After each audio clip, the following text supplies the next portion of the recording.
Donc je disais que parce que Allah subhanahu wa ta'ala quand il imtanna ala ibadi, ça ne peut être que par quelque chose donc qui est donc licite. C'est ainsi que par exemple pour le prophète sallam quand il avait dit a dit que la femme donc pourrait venir de l'Irak toute seule faire le hajj, c'était en fait bien fait que l'islam en fait ferait, puisque l'islam va donc semer donc la paix au lieu que en fait ça a été semé là en fait la peur.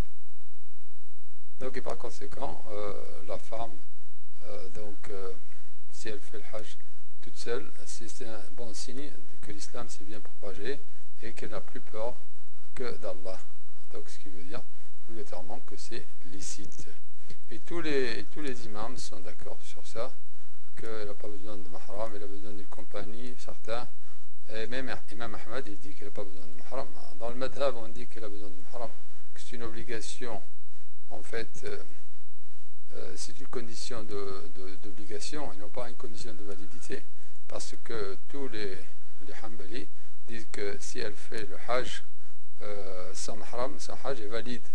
Donc, c'est qu'elle n'était pas, en fait, elle n'était pas dans l'obligation de le faire parce qu'elle n'avait pas de mahram. C'est en fait ce que dit le madhab, l'ashab, et pas le Imam Ahmad. Imam Ahmad, il dit qu'elle a le droit de le faire. Donc, et Imam Ibn Hazm, il dit que la condition donc est justement qu'elle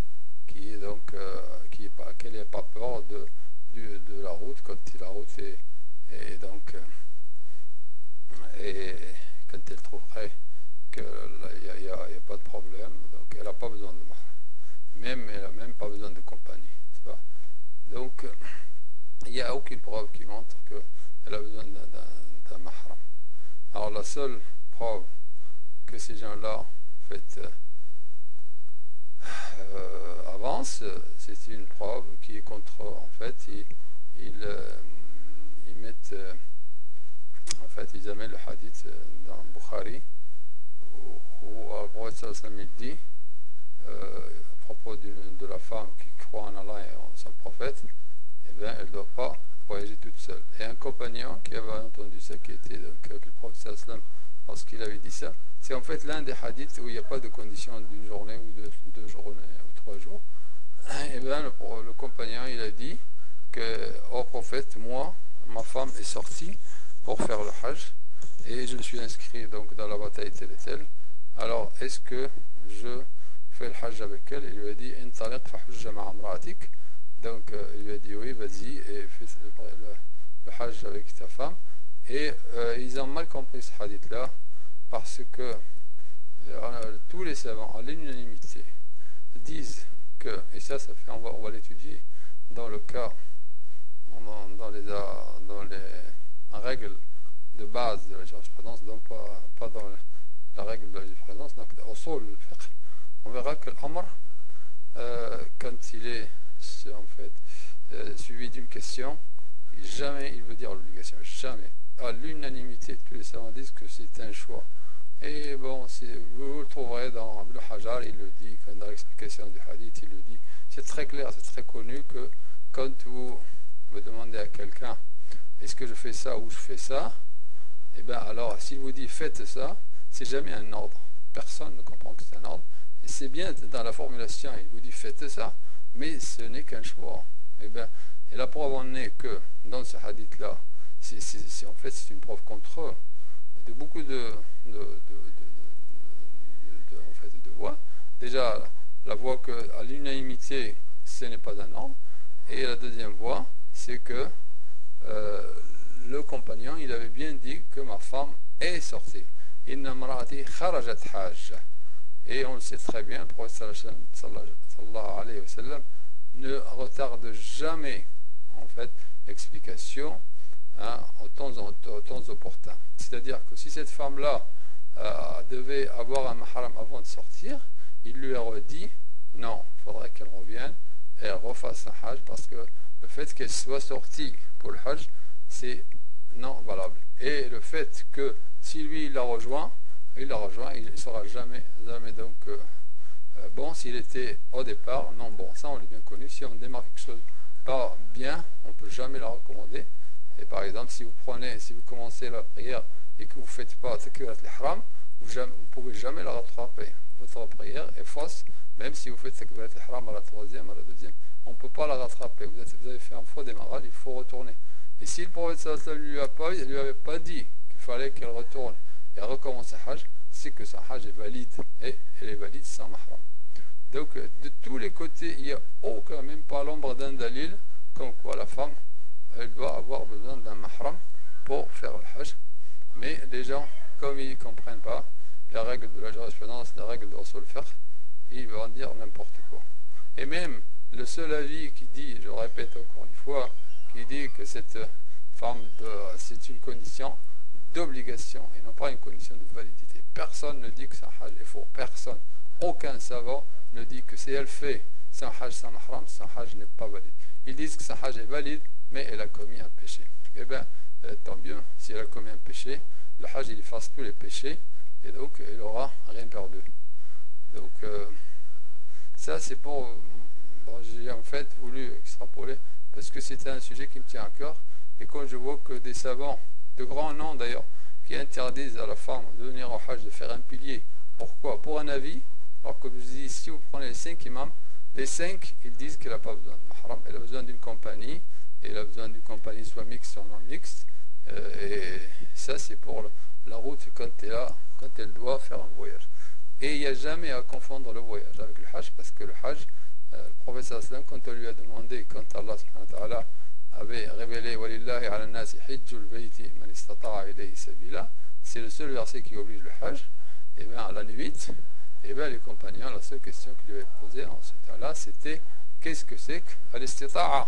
Et bien tu vas trouver, cher frère, dans toutes les exégèses, que l'istita'a c'est azad ou rahila, c'est-à-dire ce dont on a besoin pour faire le voyage. Azad, c'est en fait ce que vous devez avoir comme donc en fait denrées de transport, par exemple, de quoi manger, et rahila c'est de quoi en fait votre monture. Et il n'a pas besoin d'autre chose, et jamais le prophète sallallahu alayhi wa sallam aurait retardé, donc s'il y avait une autre condition, jamais il l'aurait retardé. Il n'a jamais dit, où c'est qu'il l'a dit? Où c'est qu'il a dit à une femme qui demandait de faire le hajj, de lui dire tu as besoin de mahram? Vous ne trouverez jamais. Au contraire, vous trouvez quand il a dit à Umm Sina al-Ansariya ma mana'aki an tahujjina ma'i an tahujji ma'i, deux versions, et bien il lui a dit je n'avais pas trouvé de monture, je vous l'avais dit là, et bien il lui a pas dit, il lui a dit quand tu viens à Ramadan, fais la umrah, c'est-à-dire qu'il voudrait un hajj avec moi, et il lui a pas demandé de mahram. Et vous ne trouverez jamais aucun dalil où le prophète sallallahu alayhi wa sallam a dit qu'il faut une mahram à une femme. Bon, mais après, si vous voulez suivre les savants, suivez-les.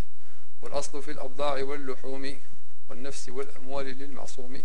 Alors on passe à une autre règle très importante. C'est toujours ce qu'il avait dit, l'asl, ça c'est les bases.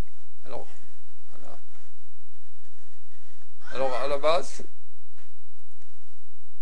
والأصل في الأبضاع واللحوم والنفس والأموال للمعصوم تحريمها حتى يجيء الحل فما ذاك الله ما يمل. Alors, الشرح explication. الأصل القاعدة المستمرة ça on l'a vu. الأبضاع جمع بضع والمراد به الفرج أو النكاح أو المرأة أو فيما هو في حكم ذلك. Alors quand on dit والأصل في الأبضاع c'est quoi? C'est جمع بضع, ça veut dire quoi? En fait le farj de la femme, c'est-à-dire vous n'avez pas droit à la base, tous les furuj, tous les vagins sont interdits. Vous ne pouvez toucher un vagin d'une femme que si vous avez une autorisation, donc que ce soit donc votre femme par exemple. Dans le temps il y avait les imams et tout ça, mais là il n'y a pas en fait, donc que ce soit votre femme. Bon, on peut aussi dire nikah c'est pareil, vous ne pouvez pas faire nikah à une femme si vous n'avez pas, à la base le nikah de n'importe quelle femme c'est interdit. Des femmes en fait, je ne parle pas des maharim, ça c'est évident. Bon, ça a le sens de la femme aussi. Donc, tout ce qui est le jugement, ce jugement-là, de femme, de vagin, de. وقد قال عليه الصلاة والسلام كما في صحيح مسلم كما في حديث أبي ذر وفي بضع أحدكم صدقة. prophète sallam, il a dit, donc il veut donner le sens de Boda ici, Sahih Muslim, selon le hadith d'Abi Dharr, et dans le vagin de l'un d'entre vous, il y a une aumône. C'est-à-dire que si vous touchez votre femme, vous avez un contact en fait avec votre femme, vous avez une aumône. يعني حتى في جماع أهله وشهوته لو صدقه وله أجر عند الله جل وعلا.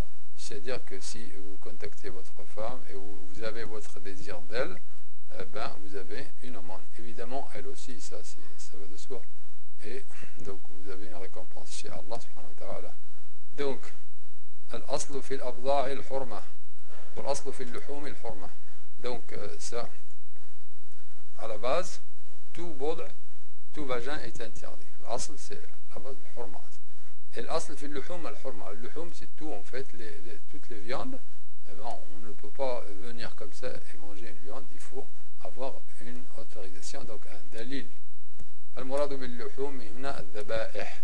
Alors ça c'est évidemment les luhum qui ont été donc immolés de façon donc légitime, مذكاة. لأن الأصل أن الإنسان لا يجوز له أن يأكل ذبيحة إلا بعد أن يتأكد من أنها ذكيت ذكاة شرعية كما قال جل وعلا إلا ما ذكيتم وما ذبح على النصب. Ça ما ذبح على النصب ça va pas, faut pas, ça ne doit pas s'arrêter là. إلا ما ذكيتم.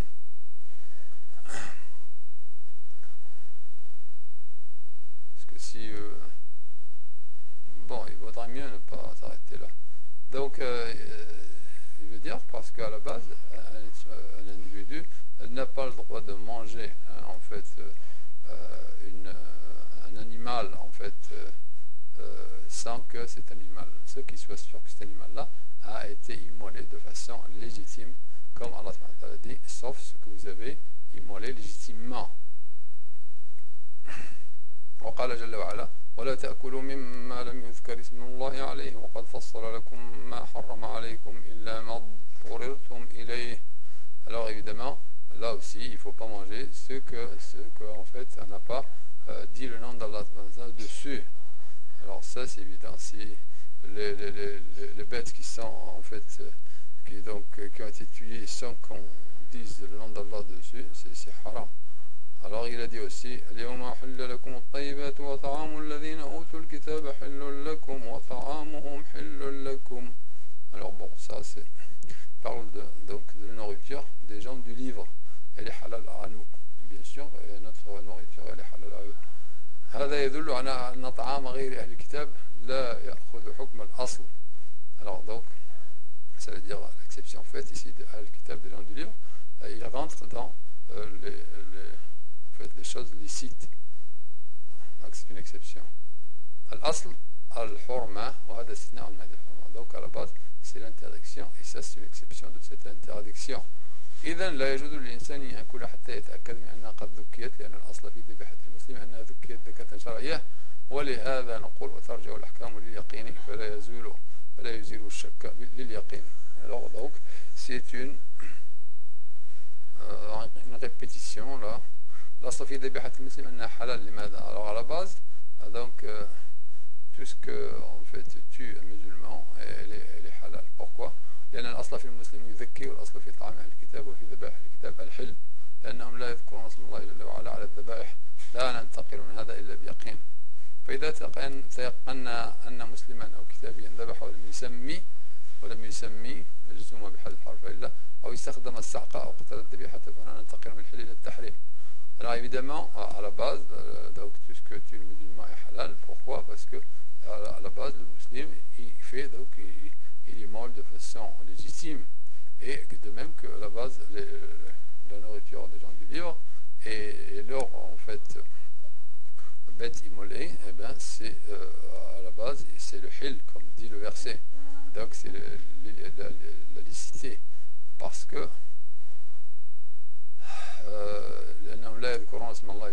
il dit ici, je ne comprends pas pourquoi il dit ça. Bon, parce qu'ils ne disent pas le nom d'Allah sur leur dabaïh, mais ils font l'exception, on avait dit. Alors on ne passe pas d'une chose certaine que nous avons vue à travers les versets pour les gens du livre et à travers l'asl, la base pour le musulman, sauf si on est sûr que ce musulman ou bien ce genre de livre, il n'a pas donc dit le nom d'Allah ou bien tué en fait, l'animal de façon illégale, alors dans ce cas-là, on passe de l'hil au tahrim. Donc, والنفس والأموال للمعصوم. Alors on continue. والنفس والأموال للمعصوم يعني المعصوم المراد به والمسلم الذي عصم ماله ودمه لقول النبي صلى الله عليه وسلم لا يحل دم امرئ مسلم إلا بإحدى ثلاث وقال النبي صلى الله عليه وسلم في حجة الوداع إن دماءكم وأموالكم عليكم حرام. Donc à la base en fait le sang en fait du musulman en fait est marsoum, c'est-à-dire qu'il est sauvé par la religion. Et pour les hadiths qu'il a cités ici, pour le sallam, et bien sûr, donc le musulman à la base, dima'akum wa amwalakum alaykum haram. Alors, le sang de votre frère et son argent est illicite pour toi. Et ça, c'est valable pour tout le monde. وفي أنفسهم الأصل في دماء المسلمين وفي أنفسهم المسلمين أنها محرمة ولا يجوز للإنسان أن ينتهك هذا الأصل. كذلك بالنسبة للمعاهد لقوله عليه الصلاة والسلام من قتل معاهدا لم يرح رائحة الجنة وإن ريحها لا يوجد من مسيرة كذا وكذا. Alors évidemment, à la base, les sangs des musulmans sont protégés, donc ma'souma, et bien sûr, l'anfus, c'est pareil, en fait les âmes, donc c'est interdite, et bien sûr, et il ne faut pas transgresser cette base-là, sans dalil, parce qu'il y a des fois, on peut tuer un musulman lorsqu'il le mérite, c'est-à-dire lorsqu'il a tué lui-même. Et naturellement, les trois cas de figure où on peut tuer un musulman. Donc, à la base, son nafs, il est ma'souma. Sinon, non. Kadhalika, on peut venir mu'ahid, celui qui est en contrat avec les musulmans, contrat de paix. Donc, ça, il est exactement comme le musulman. Le prophète sallallahu dit, celui qui tue quelqu'un à qui on a donné la paix, eh bien, il ne verra pas, il ne sentira pas l'odeur du paradis, et alors que son odeur, elle se trouve de la distance telle et telle. Donc, on la sent de très loin, et lui, il ne la sentira pas. Donc, pourquoi? Parce qu'il a tué. Et ça, il y a beaucoup de gens qui se trompent, il va dire que c'est un kafir. Ah oui, c'est un kafir, mais s'il est mu'ahid, s'il rentre, par exemple, chez nous, avec un contrat de paix, vous savez qu'on peut se mettre en contrat avec les koufars. Et ça, donc on n'a pas le droit de le tuer parce qu'on lui a donné al-aman, on lui a donné l'ahd, on lui a donné donc notre parole. Et ça, c'est très très mal connu des gens, malheureusement. Alors, al-aslu fil furuj et al-hurma, ça on l'avait dit, al-aslu fil abda'i, c'est le furuj. Alors là, il répète, ouais, d'accord. Le furuj, c'est l'abda', al-hurma. À la base, ils sont donc illicites. Et al-aslu fil dabah, al-hurma, de même que les animaux tués. al-aslu fil dabihati, al-hurma, hatta yatakadana faqad samma. Al-aslu fil kidabi yusammi, al-aslu fil muslim yusammi. Donc à la base, ok, donc on prend les choses à la base. Si on voit un genre de livre, on va manger, on ne va pas demander, parce qu'à la base, il fait ça correctement, de même le musulman. إذا جاءنا شخص لا ندري هل هو مسلم أو كتابي فالأصل أن لا نأكل ذبيحته. Alors là, bien sûr, parce qu'à la base, pourquoi on ne mange pas cette dhabiha? Parce que à la base, les luhum sont interdits. إذا ذهبنا إلى بلاد أهل الكتاب الأصل في طعامهم الحل حتى تتأكد من أنه لا يسلكون السبيل الشرعي في الذبح سواء في طريقة الذبح أو التسمية. إذا ذهب مسلم إلى بلاد المشركين أو الوثنيين الأصل أن لا يأكل ذبائحهم لأن الأصل في الذبائح الحرمة. Alors évidemment, quand on va, là le cheikh en fait, il dit qu'il faut s'assurer, mais le hadith, le verset, il ne dit pas qu'il faut s'assurer. Alors il se contredit là. À la base, leur nourriture, elle est hil, donc il n'y a pas à s'assurer. De même que pour le musulman, on n'a pas à s'assurer.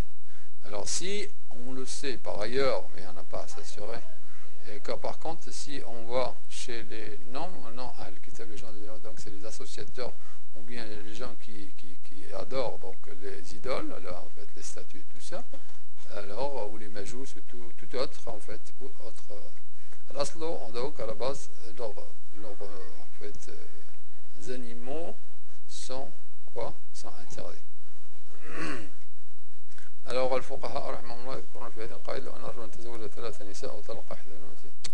Ah là là, talaq encore. Bon, moi j'aime pas ça, chaque fois prendre l'exemple de talaq. Al-jawab, ok. Alors je vous en fais cadeau de ça.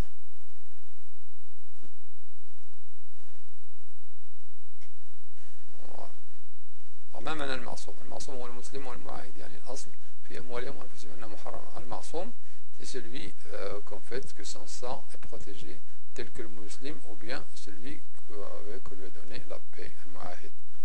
Alors à la base leur âme et leur en fait sang sont interdits sauf qu'on ait le droit de le faire. Il faut qu'il y ait un droit, par exemple un jugement du juge qui dit que ce monsieur là il a donc fait donc à la base ils sont interdits jusqu'à ce qu'on ait donc la preuve comme quoi c'est licite, hein, comme on dit. Si un juge donc déclare que ce monsieur-là doit être tué parce qu'il a tué ou parce qu'il a les trois cas de figure pour lesquels on a le droit de tuer une âme, alors là on le tue. Sinon à la base son sang est illicite. À ce qui veut dire lorsqu'on est un dalil qui prouve que c'est halal donc de le tuer. Donc فَفَهْمْ هَذَاكَ اللَّهُمَّ يُمَلُّ. Alors il te dit là هنا دعاء من المؤلف رحمه الله وطلب إن كان تفهم هذا الكلام الذي سرده عليك. Et il te demande la guidance que pour que tu puisses en fait, il te demande en fait, s'il te fait un dua, tant que ceci, beaucoup de fois en fait, pour que tu aies en fait, tu aies le fahm. والأصل في عادتنا الإباحة حتى يجيء صارف الإباحة. Donc un autre truc assez important. Alors العادة لغة مأخوذة من المعادة أو من العود يعني تكرار الشيء إذا كان الشيء يتكرر فهو عادة. Alors العادة في عاداتنا جمع عادة. Alors c'est quoi? Eh bien c'est من المعادة ومن العود. Alors c'est-à-dire quand vous faites عود, c'est-à-dire vous recommencez une chose à la même date, au même moment, en fait, de la même manière, ce qu'on appelle l'oud. C'est la répétition de la chose. Si ces choses-là, en fait, se répètent, par exemple, de faire l'anniversaire chaque année, ça, de faire ceci ou cela, donc c'est des choses qui sont aada. Alors, c'est pour ça qu'on a dit l'Eid. L'Eid, c'est parce que chaque fois, ça se répète à la même date. Voilà, ça, c'est au sens linguistique. Alors, ما في اصطلاح أهل العلم, alors ça c'est dans le sens conventionnel, فقد عرفه الإمام ابن حجر رحمه الله العادة ما استقر في الأنفس السليمة والطباع المستقيمة من المعاملات. Alors, ce qui est en fait, ce qui est donc, c'est en fait ce qui est ancré dans les âmes en fait saines et les habitudes en fait correctes. Donc des choses, donc des transactions que font les gens et donc des actions, des choses qui font les gens entre eux et que c'est pris comme habitude. قد أجمع العلماء على قاعدة الأصل في العادات الإباحة. فإذا كان الناس من عادة مثلا أنهم يربطون رؤوسهم بطريقة معينة فهذه عادة اعتادوا عليها فنقول الأصل أن العادة تحمل على الإباحة. كذلك إذا كانوا مثلا يلبسون الثياب بطريقة معينة فنقول الأصل في العادة الإباحة وغير ذلك من عادة الناس. Alors, les savants sont en unité sur cette affaire, sur cette règle-là, qu'à la base, toutes les habitudes des gens sont donc licites.